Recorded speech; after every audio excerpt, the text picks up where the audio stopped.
on a quand même la liberté dans Ils ont vu un l'évangile, miracle, dans les rues. des choses Et extraordinaires. ils ont commencé à défoncer la Seconde Alliance. Donc cela nous a donné des ouvertures extraordinaires. Je suis André Fabre et je suis le président de l'Action missionnaire des Assemblées de Dieu de France. Mon rôle est de faire vivre ce comité missionnaire. Alors qui est ce comité missionnaire? Ce sont des hommes, pour l'essentiel des pasteurs qui sont nommés par le Congrès des pasteurs des Assemblées de Dieu de France pour gérer la vie de l'Action missionnaire, gérer les budgets, les décisions, les envois de missionnaires, le retour des missionnaires, les contacts avec les pays dans lesquels nous nous exprimons et avec lesquels nous collaborons. L'Action missionnaire œuvre depuis plus de 50 ans. Le rôle de l'Action missionnaire est exactement d'accueillir ces hommes, ces femmes qui ont reçu un appel missionnaire. Un appel missionnaire, c'est la conviction au fond d'eux-mêmes que leur rôle, ils doivent le jouer non pas dans leur pays d'origine, mais à l'étranger. Ça peut être dans n'importe quel pays du monde, même si historiquement c'est essentiellement sur le continent africain que nos missionnaires sont partis prioritairement, mais aussi sur l'Asie, Laos, Cambodge, Vietnam et Bangladesh, avec d'autres possibilités sur l'Indonésie. C'est le cas actuellement, même si nous n'avons pas pour l'instant de missionnaires, il y a une demande de ce côté-là. Donc notre rôle et mon rôle est, avec le conseil d'administration de la mission, d'organiser tous ces déplacements, de gérer le financement de tout cela, accompagner ces missionnaires sur le terrain. Il est évident que certains pays sont plus compliqués. Si l'on prend par exemple les pays de confession musulmane, il est évident que nous sommes là sur un autre terrain et ça demande beaucoup de prudence, beaucoup de sagesse, beaucoup d'intelligence. Même si nous savons par ailleurs que dans ces pays, les hommes et les femmes vers lesquels nous allons sont des personnes qui vivent dans le cadre d'une religion traditionnelle qui est la leur, qu'ils ont appris depuis leur tendre enfance, mais avec des questionnements beaucoup plus pointus, beaucoup plus larges qu'on ne le pense, avec des frustrations ou des déceptions sur ce qu'ils voient, ce qu'ils entendent, ce qu'ils subissent et ce qu'ils vivent, qui fait que parmi ces hommes et ces femmes, on pourrait dire des centaines, on pourrait dire des milliers, peut-être des dizaines de milliers, peut-être des centaines de milliers sont des personnes insatisfaites qui en réalité cherchent autre chose. Et c'est assez étonnant de constater qu'aujourd'hui, le pays que l'on classe comme celui qui est le plus ouvert au message de l'Évangile, c'est le Bangladesh et c'est un pays musulman. Lorsqu'on arrive sur un pays, on n'arrive pas en conquérant. On arrive d'abord à la rencontre des églises qui sont sur le pays. Notre rôle est de les rencontrer ou plutôt de répondre à leurs besoins, car généralement, ce sont ces églises qui font appel, ces pays qui font appel à des missionnaires pour les aider dans des domaines, dans d'autres domaines.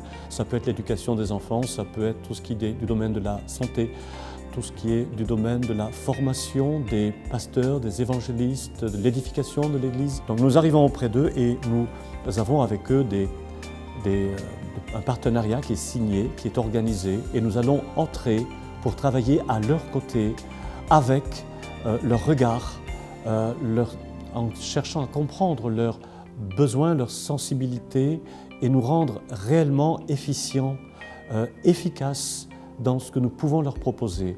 C'est évident qu'il y aura toujours un lien entre le besoin de ces pays et la personne, l'homme ou le couple qui partira sur ce pays en fonction de leurs propres compétences et de ce qu'ils ont reçu aussi de faire dans leur cœur.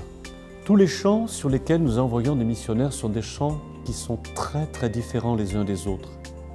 Le travail se fera forcément de manière très variée.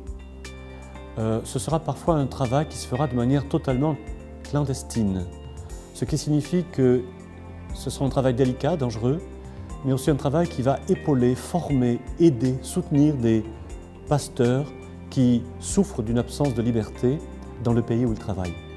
Dans d'autres pays, le pays est a priori, là je vais citer par exemple l'Afrique, est globalement, a priori, ouverte à l'écoute du message de l'Évangile, un pays qui a déjà été plus ou moins christianisé.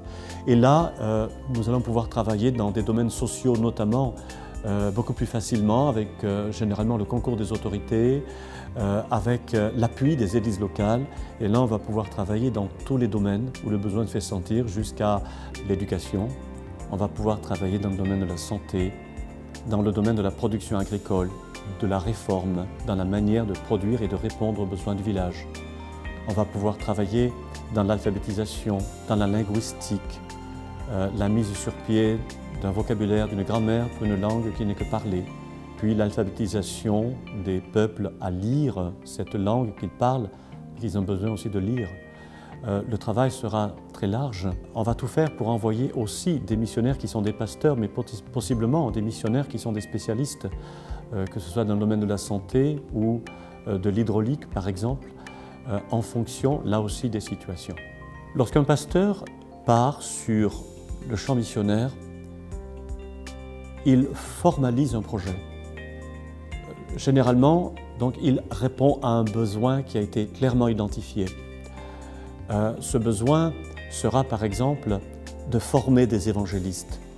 Parfois, les relations entre ethnies ne sont pas très simples et certaines ethnies n'iront pas annoncer le message de Jésus-Christ dans une autre ethnie parce qu'ils savent qu'ils ne seront pas bien reçus, mais quelqu'un qui vient de l'étranger pourra le faire.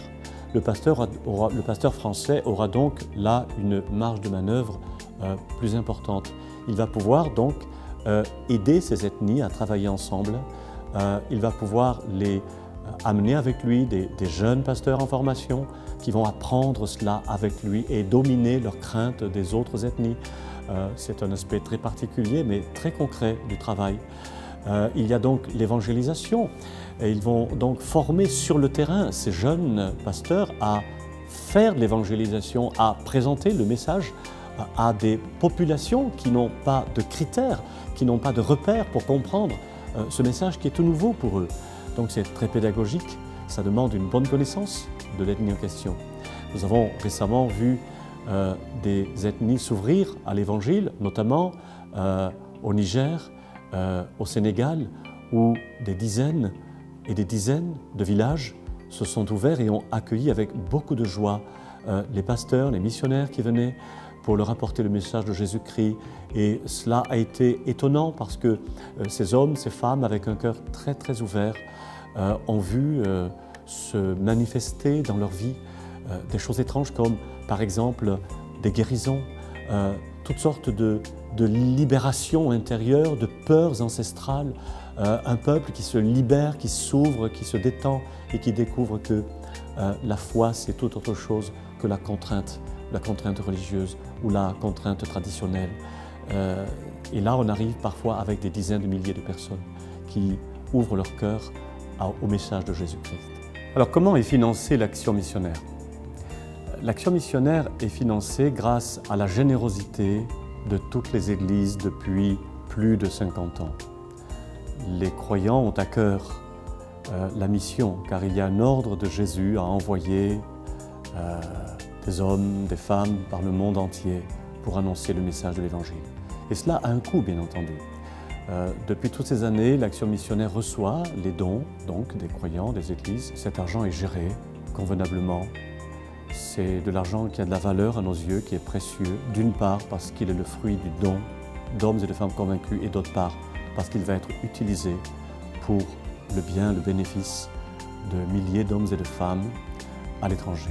Je fais donc cet appel pour que les croyants qui le souhaitent envoient leur offrande, leurs dons à l'action missionnaire, nous soutiennent et nous permettent de continuer, car nous n'avons pas fini. Bien des hommes, des femmes pensent que la mission, c'est fini, c'est une histoire ancienne. C'est totalement faux. La réalité est que très bientôt, un quart de l'humanité sera présente sur le sol africain.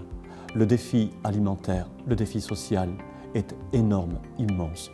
Il faut que les églises sur l'Afrique ou sur l'Asie ou ailleurs soient fortes, capables de faire face aux besoins de leur propre population dans l'avenir.